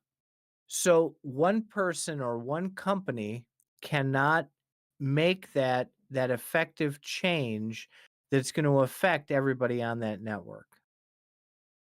That to me is enough to qualify as, to my opinion, decentralized. Okay, so then you've now given a second reason why pNetwork was sufficiently decentralized. Oh my goodness. They I couldn't. The question really burns down to Huobi apparently thinks that there were other ways, and pNetwork does not. And I think that's what's going to come out in court, because I'm well, sure but that's going to happen because they've already threatened to sue each other. well, pNetworks took it upon themselves to, well, it appears to have taken it upon themselves to attack that network. And they did not need, from what I've read, they did not need other keys in order to make that happen. They wrote the contract themselves and attacked the contract themselves. They didn't need consensus from anybody else in order to affect that attack. Okay, that's a good So, reason. That's a good reason. I like that. You explained that one really well. oh, good. Finally. God, I'm getting through to you on some I level. only reward intelligent reasons. I mean, I'm willing to throw you a bone. Just take it. Yeah. So, what it all boils down to then is those aspects where you have then in this case Gala sitting on the sidelines while pNetwork, goes cowboy. That's the story that Hobie is basically telling is, these decisions were made without us. And that just reeks of that centralization. All these decentralized things were not happening. If you want to call it, and I'll throw you a bone, if you want to call it decentralized, nothing would have happened from any white hat or black hat attack had Gala, pNetwork, and whatever third party like Huobi or any of these other exchanges would have provided separate keys to allow that to happen. But apparently that wasn't the case. In that sense, it sounds like nothing is really decentralized from the philosophy that you're It's giving. not. And that's one argument that we had here on Faz Radio at one point is nothing is really decentralized right now. And that's what we want to go to. And if you want to rewind about 90 minutes ago into this conversation, I asked that very question. And where is that line? Is this with this FTX thing, and you could even throw the Gala thing in here with this P network mess. Is this a call to action to have these networks built so that things like this can't happen?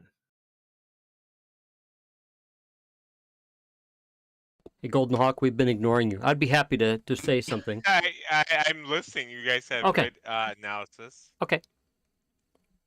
You know So what? so in other Go ahead. words, we're talking shit, and GoldenHawk's like, I do not want to get into this mess with these idiots.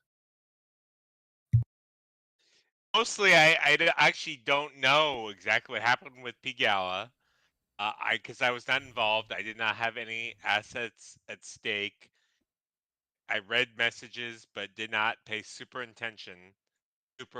So I'm not really actually sure what happened. So that's where I'm at. Oh my I know goodness. I was Faz I actually was bought stuff. I was hoping that we could sort through this and come up with a couple of ideas that could maybe be implemented or at least raise some eyebrows at companies like Gala or pNetworks or maybe some of these exchanges that could help them should something like this happen in the future and come up with a rational way that we could help talk to these people to where, hey, if something like this happens, here's a better idea on how to handle that situation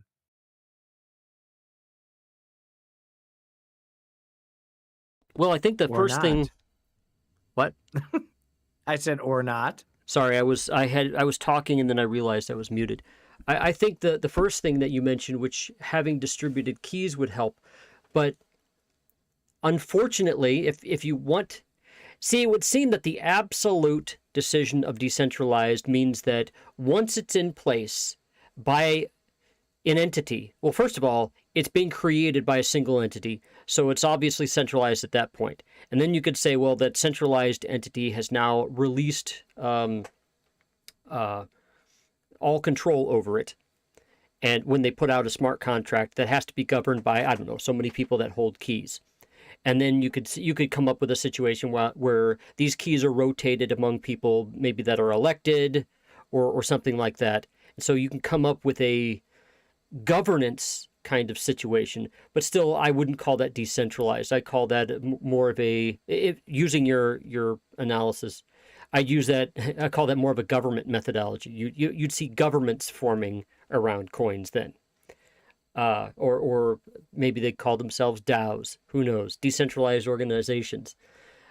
So it's that's the only thing using your method. My thought, which you gave a good reason against, which is if one actor actually has the key, then it is centralized. The question is, why'd they have to hack it?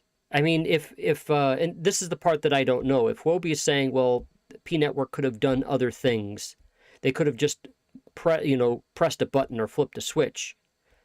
That would solve it. I don't know those details.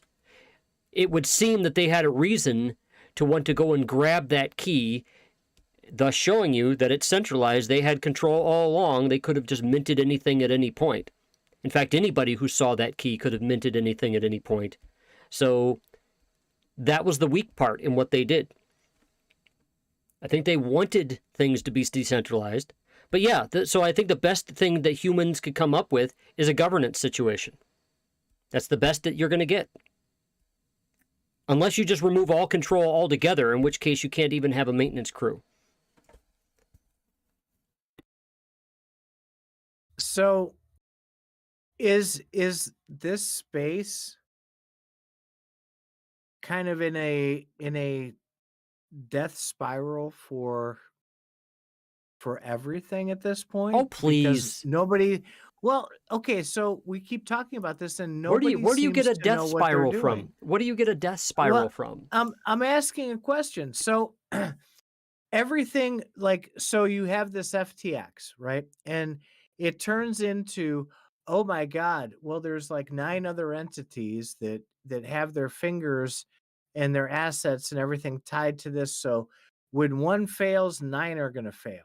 Yeah, that's the Or way business is done in the world. Is you cannot get rich, honestly, unless you rope other people in. If you want to sell hot dogs and get rich off of hot dogs, you need to be. It's not like you're going to be able to do that all yourself. You're going to need to have other people. So you're going to have to hire people for your business. So it's not you that's going to get rich. It's going to be your business that gets rich. And then after a while, it becomes so big that if you start selling hot dogs a lot, maybe like Tyson Foods or something, that you need other businesses to help your business. Maybe help market your business, help find locations for you to sell your hot dogs and so on. So now if you're selling hot dogs, you have a factory that's making the hot dogs, and then you have a marketing crew, and then you have places that you're sending your hot dogs. If you all of a sudden go under, everybody that you touch, the marketing people, if they were relying a lot on your business, they're going down. The factory, they have nobody to sell their hot dogs to, they're going down. So it's even decentralized organizations are going to have a lot of people tied together through relationships. You can't. It's almost like I'm not even sure what you're asking for. Everything's related. Everything's gonna be related when you have any sort of business, because that's how rich people get rich. They get more and more money from poor people, and they make partnerships among each other to enable themselves to sell more and do faster. Wow. Peyton, what was your original question again? I know we go off on tangents. I should retitle this like Faz deals a dose of sad reality to the world. You are a saddie, you are tonight. I don't know. I do admit I have a problem with how the rich get richer and the poor get poorer. And yeah, once you figure out how to get rich, it becomes really easy to make more money, because it's, what's that? The first million's the hardest. Then after that, it's a lot easier. These people that are putting these things, the crypto market is being put together by people who want to get rich. And they have been getting rich. And the crypto market is not in a death spiral. It's going to be doing even better because people have been getting rich. Right now in this bear market, while everybody's freaking out, screaming like their asses are on fire, all the rich people are buying all the lower cost NFTs, all the lower cost cryptos, everything else. And when it goes back up... Faz, so I will speak up. Okay. I don't know if the people are buying up the lower cost NFTs. Yes, they are, damn it. I'm sure, you don't have any evidence of that. Titan can say whatever he wants. I'm not sure that's true at all. I've been put in the penalty box. I'll be quiet. So, I wanted you to talk about. I mean, I don't want you to be penalty box. Right. So do you see how this guy operates, GoldenHawk? And you wonder why I get so fired up on this. I don't wonder at all. I don't wonder at all. We're doing a radio program. I'm not about to start showing websites. There is evidence out there that's wait a minute. You do lots of looking up of evidence online, GoldenHawk. You do a lot of yes. looking around on blockchain. I'm sure you see massive amounts of money going from rich actors to non-rich actors all the time. That must be because they're all corrupt, right? I'm not 100% sure what you mean by that. Well, that must be okay. Well, the very fact that it exists, I mean, does that mean that they're just corrupt, or maybe they're just doing typical business? I would think that they might be doing typical business, and that some might be corrupt. Not sure. I mean, not sure what you're saying, but maybe, yeah. The very concept that you can, quote, sweep the floor of an NFT project shows me that there are whales that come in and buy a whole bunch of low-cost NFTs. It happens a lot. It's happened with certain projects. In fact, if some projects, if things get too low, you'll start seeing some floor sweeping. Hell, I do it myself on some projects that got low enough. So for sure, we've seen benefactors say he's going to sweep the floor on stuff.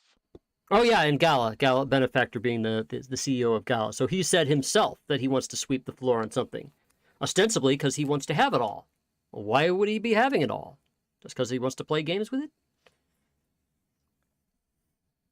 Probably not. Maybe. Maybe he's got 10,000 friends knows. When he sweeps the floor. Maybe he's going to burn them all.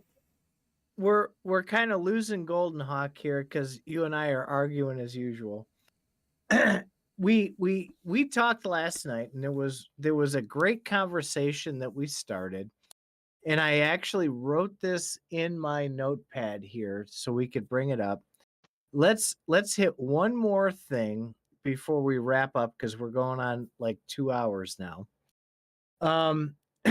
We had Bitbender pop into CFA last night. It's been a while since he came in, and he was talking with the community a little bit, and everybody was like aghast because I was throwing out these like really big questions, and Bitbender did a wonderful job answering those in the politically correct yet wonderful way that he does.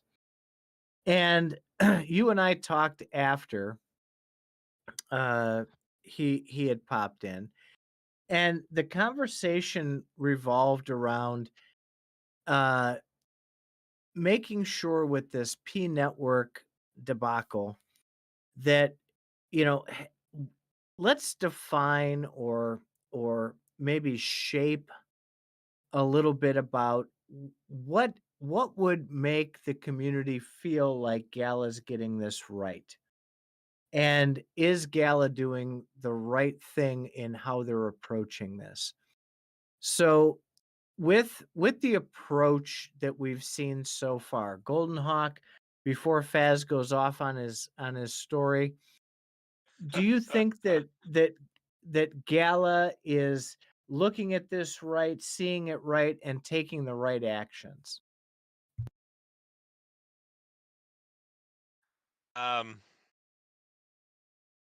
think Gala is doing. So far, I know that's a tough question. No so pressure. Far, They're not what going to you've judge you seen. on that. They're not going to judge you at all.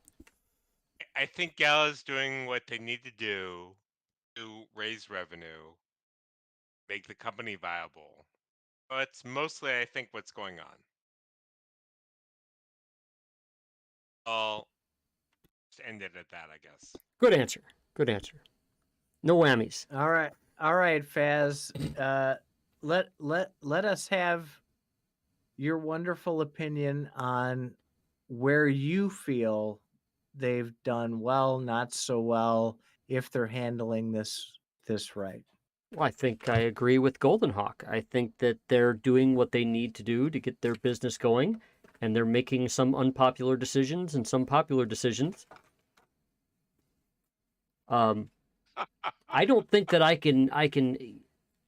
don't think I have a list of grievances and rewards and positive things to say. I think they've done some things I didn't like, and I think they've done some things I do like.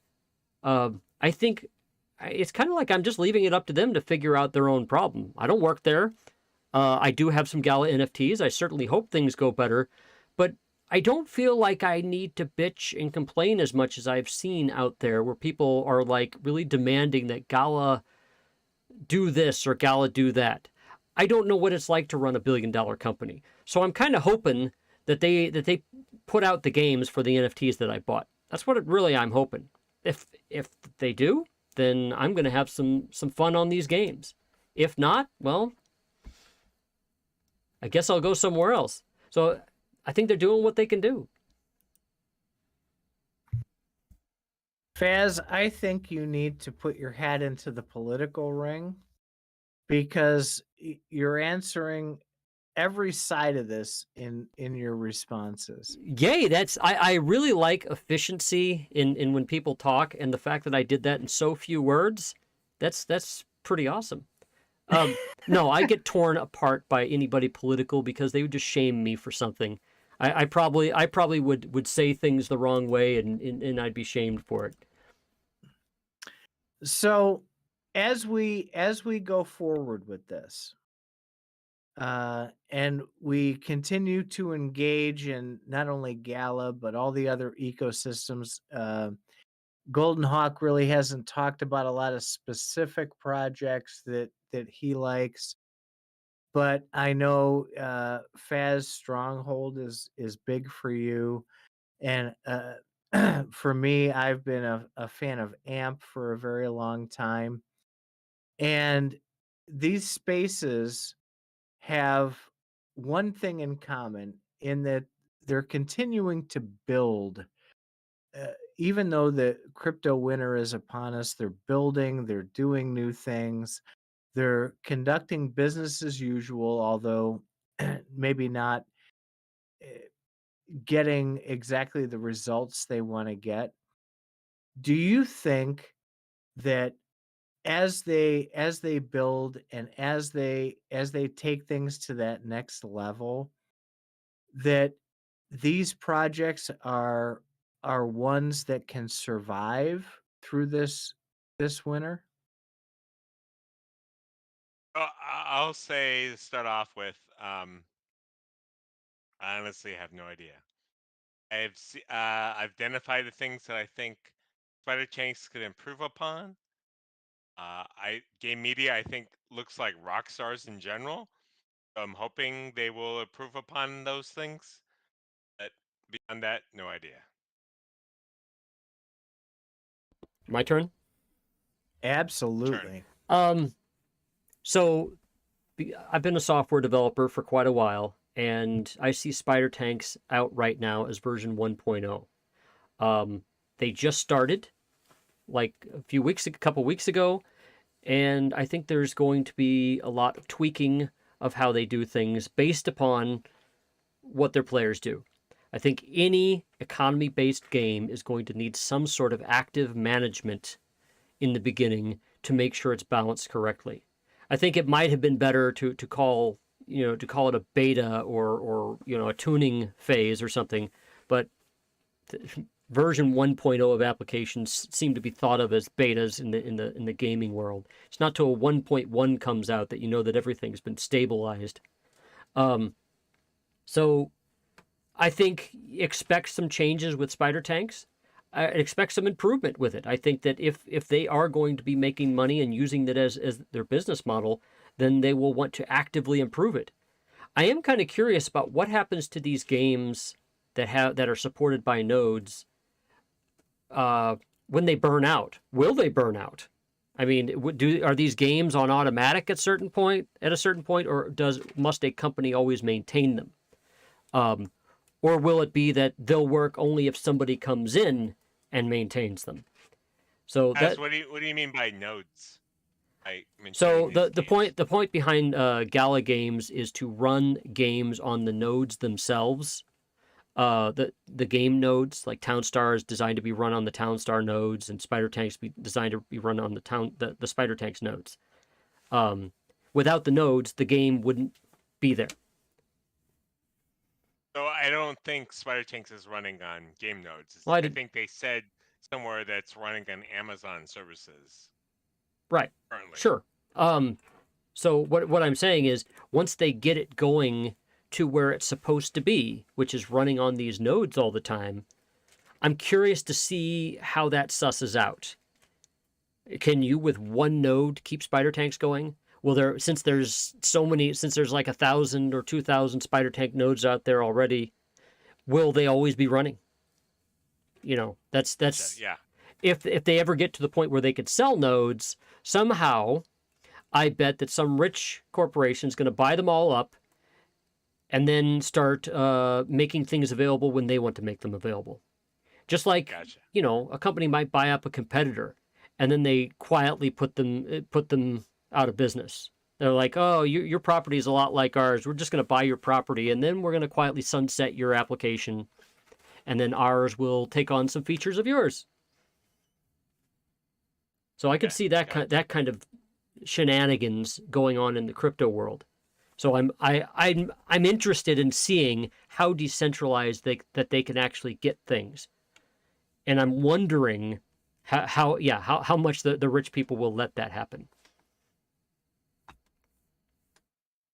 You've mentioned rich people a lot tonight. You know what? I've been thinking this in my head a lot. I'm biased against them, man. This actually says rich people are really, really, really a lot. If you listen, I'm actually wondering who these rich people are. Not me. There's so I've pretty much made it a mantra in past Faz radios that rich people control a lot more than you think. They're the ones that run the world in a very real sense. you could also call them the 1%. They're the people with all the resources and all the money, and everybody else does not.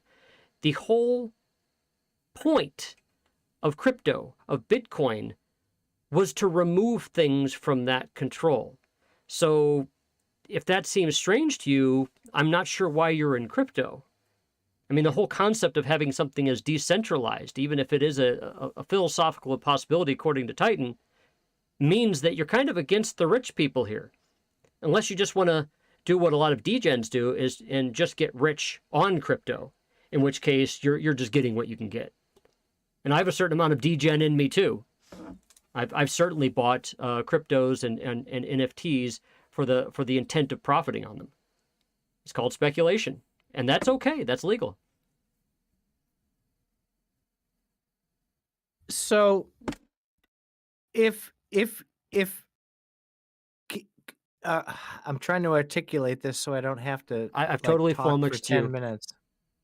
No, I don't want to make a big long diatribe about this, but even let's say XYZ entity goes decentralized, right? And you have this power that you mentioned early, like Sailor and a lot of these big, giant, horribly big entities of rich people. Could a decentralized system or ecosystem or network be considered centralized just because of those rich people?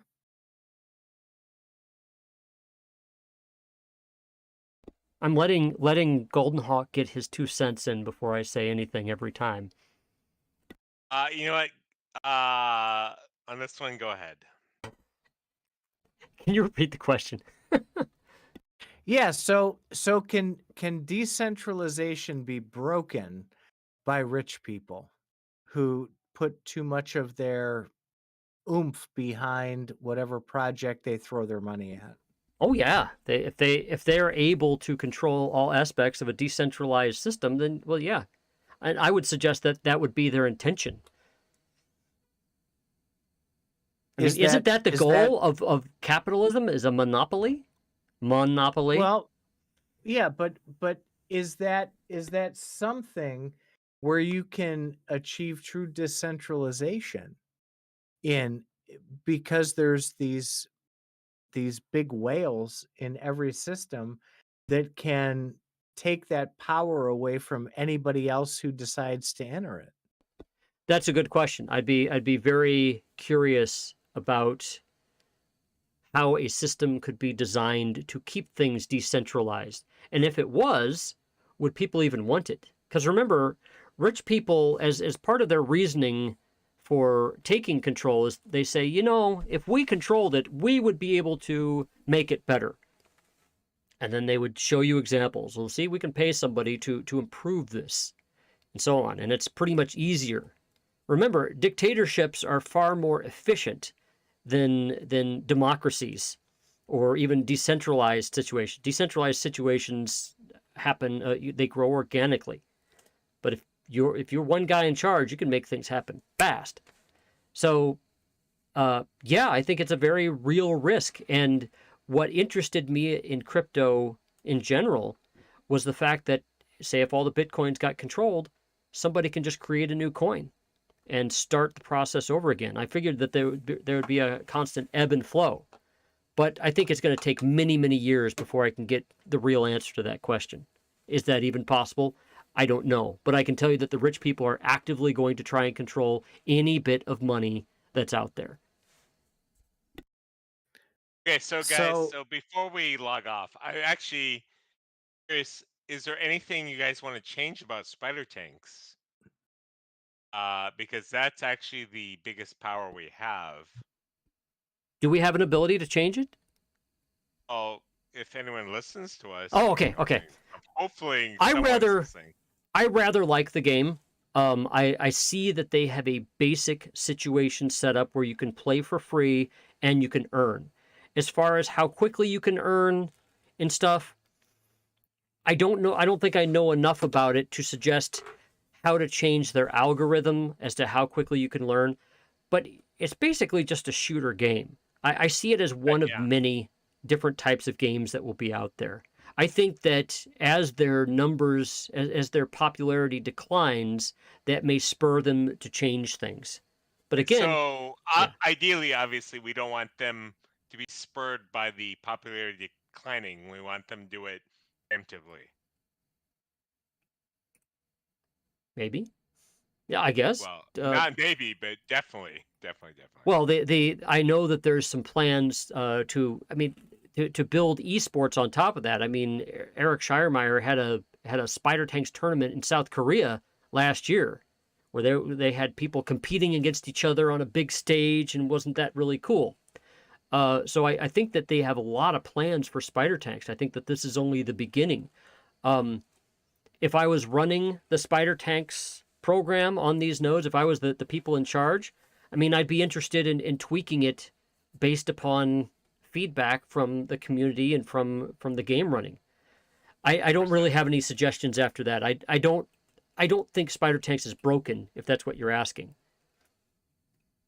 I'm not asking if it's broken, but So in that case, I don't know enough about what to fix. I don't have as much of a problem with it to suggest they've got to stop doing this. I feel that the economy has to run for a while before we can find out if it works or not. And I hope to God that they've run enough simulations on this economy so that it doesn't wind up in what happened to Townstar. So, Faz, let's go in just a little bit before we log off. Is that I own a couple maps. Looks like the points are going down every day.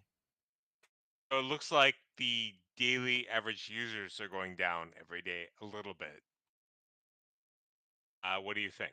So, okay, about that, they did show everybody a chart before Spider Tanks came out, and they said in the beginning a lot more silk is going to be minted and a lot more points are going to be gained in the beginning, but as time goes on, it's going to get less and less. The reasoning given for that is we need to get silk out there for liquidity purposes. That's not bad reasoning. You need to, if you're going to invent the money, you need to start distributing it among people.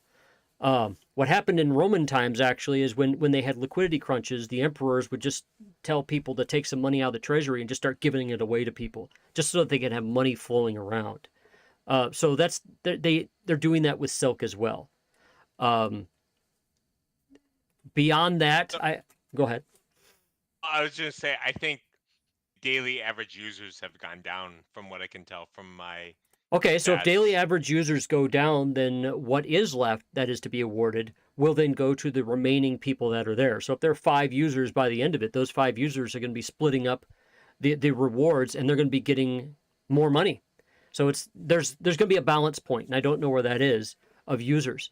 Now, this is before advertisement. Gala Games has stated that they're going to be doing a lot more advertisement on Spider Tanks very soon.